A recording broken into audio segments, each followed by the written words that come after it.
Well, why don't we just talk about sort of what we're doing here? You just gave me a brief sort of tour of what this place is, but you describe it and sort of how it fits into the changing nature of the workplace. Yeah. Well, first of all, thanks for coming by to see us. This is a customer experience center, and we also have our teams here. And we wanted to create, the joke among our workplace resources team is we wanted the office to be people coming in because the office is a magnet and not a mandate. And so we've tried to make it really collaborative so that our employees really love coming in. But we really focused on enabling hybrid work, inclusive hybrid work, had a focus on sustainability, had a focus on health and well-being of our employees, and we had a focus on sort of digitizing and pulling data out of the real estate so that we know what's going on here around air quality, number of people in the office, what they're doing, where they are, how they're moving around. And so it really is an intelligent workspace for us, and the teams put a lot of thought into it, and it's working because the employees are showing up here. Yeah, they are. Yeah. Why do you think they're showing up? Well, I think they enjoy being together.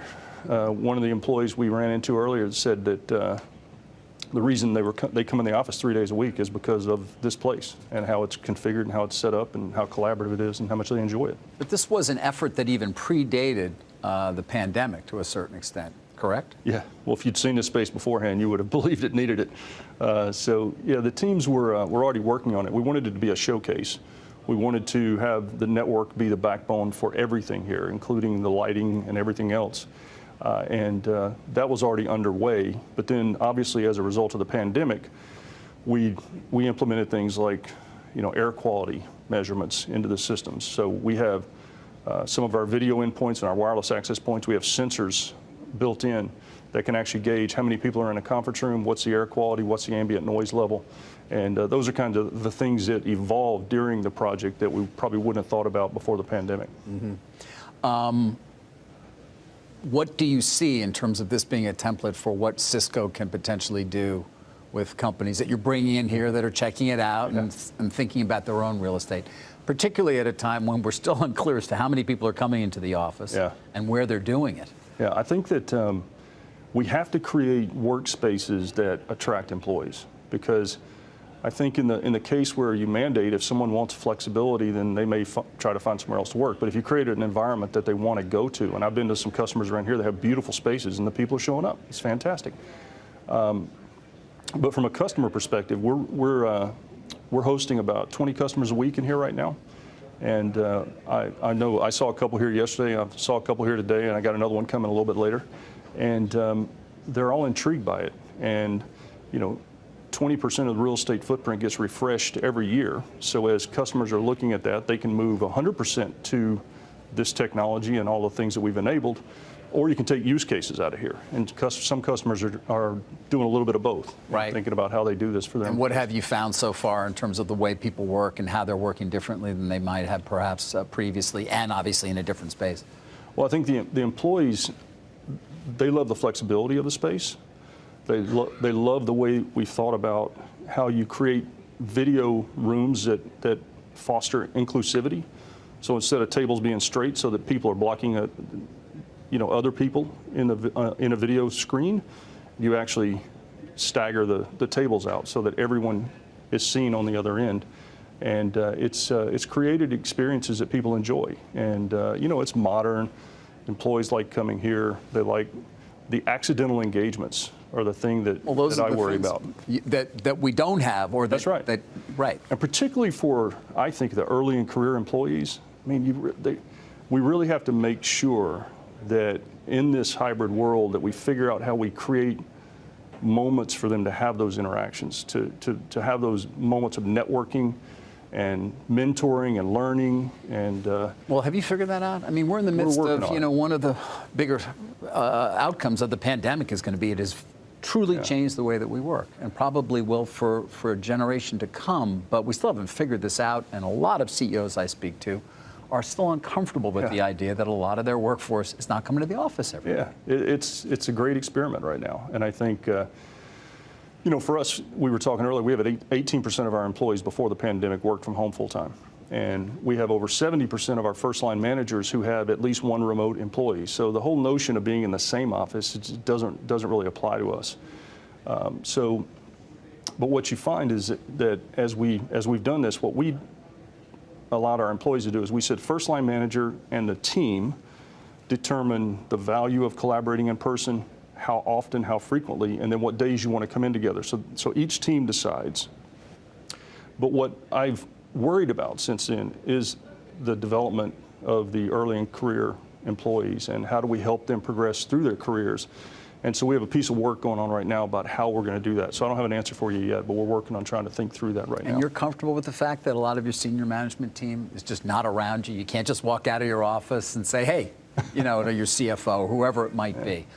Well, you know, we never really had that in a big way because we all traveled so much.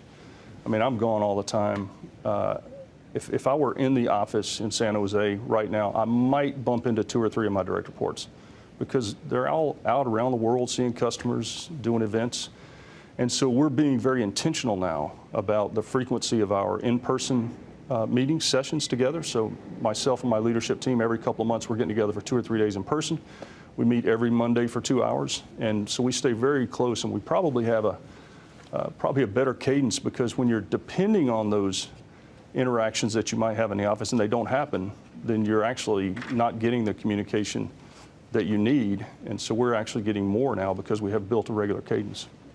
You know, just to come back to the business side of this, I mean, to what kind of an opportunity does this present for Cisco? Obviously, this space that we've taken a look at is outfitted fully with your equipment in every way.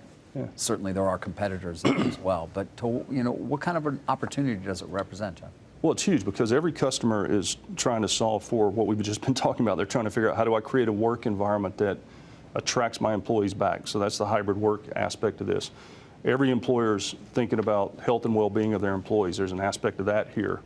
Every customer's thinking about sustainability and how do I cut my energy costs. And the energy consumption here, because we're powering all the low voltage lighting through the network, is significantly lower. Is it significant? Significantly lower than what it would have been. So that's a part of it. And then getting all the data and the analytics about what's going on in your workspace that we can get through understanding air quality, understanding what spaces are available, how many people are in the rooms, how many people are here, when are they coming and going. I mean, all of that is valuable information for you to think about how you plan your footprint. Yeah. So conceivably, you and I will be sitting down on a more news-based interview about earnings or something, and I'll be talking to you about this as a real opportunity that you're actually seeing come through in the revenue line? I would think so. Yeah? I think so, yeah. It's early right now, and you know, customers are at different phases of this journey, and they're at different phases of their real estate compression or whatever it is they're trying to do. So we're working with our customers based on where they are on the journey, because again, some customers might say, I just need to effectively outfit my conference rooms with video in an inclusive way that supports hybrid meetings. That may be the priority today. Or cutting back on energy costs, and I'm going into a new space so I can do all this as a greenfield. So various solutions for different customers. And finally, before we sort of move quickly onto some business topics, when it comes to hybrid and what you're seeing in terms of productivity, you know, I had a lot of CEOs, especially during the first year of the pandemic, I would say, God, how do you feel about not having anybody or very few people in the office? Productivity's great, we're doing fine. The second year, I haven't found that as much. Yeah. Are you still sort of happy? Are you a little more concerned, perhaps, with what you're seeing in terms of the numbers, in terms of the data? I'm not actually. I think that, look, most employees don't want to sit at home in front of a video screen all day, every day. Most don't. Some do. Some are good with it. And so people want to get back into the office. I think that if you look at our performance last fiscal year, we had the second highest revenue year in the history of the company. We had record income, record EPS. So, I mean, the results were solid. And I think that what we're getting from our teams appears to be, you know, I was worried about innovation. How do engineering teams build products during a pandemic? And the teams actually did a really nice job. They did a great job. And so the engineering teams tend to be the teams that benefit from coming back in the office and collaborating together. So we're seeing a lot of that. So I think that productivity it will actually get better because they would be the first to tell you that we did a great job during the pandemic, but we can even do better if we spend more time together. They'd love to be on the whiteboards, drawing and sharing. Yeah, that's what you'd ideas. think. I mean, right. Innovation sort of comes from collaboration and comes from people being together. I think by letting the teams decide, then they know they're actually solving for their own productivity. And I know that sounds a little counterintuitive, but they say, hey, we could be better together if we're in the office 2 or 3 days a week together. Even if it's 80% of the team and one person joins remotely. So I think you're going to get it from that perspective, but I'm not overly concerned about it. You're not. All right, well, let's talk about something you may be overly concerned about. You're in the midst of a quiet period here, so there's not much we can talk in terms of sort of specifics, but China, which is obviously important for you. You've joined us many times talking about it, in part because of the COVID lockdowns and what they've meant for your ability to get supply for various things. But I'm curious to get your overall view as well, as tensions just continue to rise year after year, month after month between our country and China, the latest being, of course, this real crackdown on their ability to get a hold of advanced chips. From your perspective, how do you look at that and think about what it means for your business? Well, I think that, look, in a perfect world, these two superpowers would find a way to find some level of ability to coexist. And I still hold out hope that we could figure that out without having to get to the level of the things that are happening on both sides. But I mean, China's incredibly important to the global economy today. It is. I mean, from a consumption perspective, from a production perspective, and then as a part of critical supply chains around the world. So I think, our objective is to continue to maintain a solid relationship with China. Does that get more and more difficult? Well, I think it all depends on how you react and how we operate there. We've been there a very long time. We've had great relationships. It's not a huge end market for us, but it is a critical part of our supply chain. And so it's important for us to have those relationships and maintain those relationships for that reason, if nothing else. But we had good business performance over there this last 12 months. So the tensions certainly create uncertainty, but I think we can navigate it. You do? Yeah.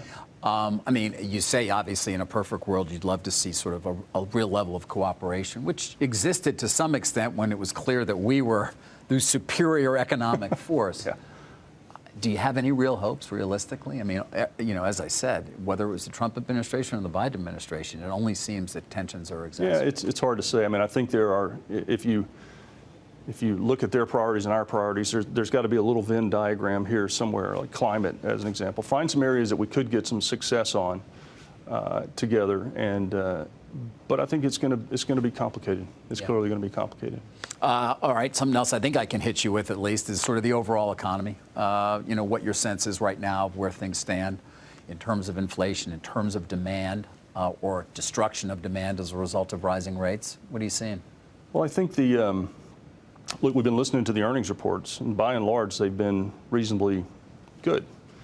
And I think that it all depends on what you believe about how long it takes for these interest rates to actually have an impact. And you have people on your show that would say it's 12 to 15 months before you see it, so we may not see it for a while. But I think based on what we're hearing from a lot of the companies that are reporting, I mean, there's some that have said they're seeing some impact. So I'm picking the information up from watching people do interviews on your show after earnings. Appreciate.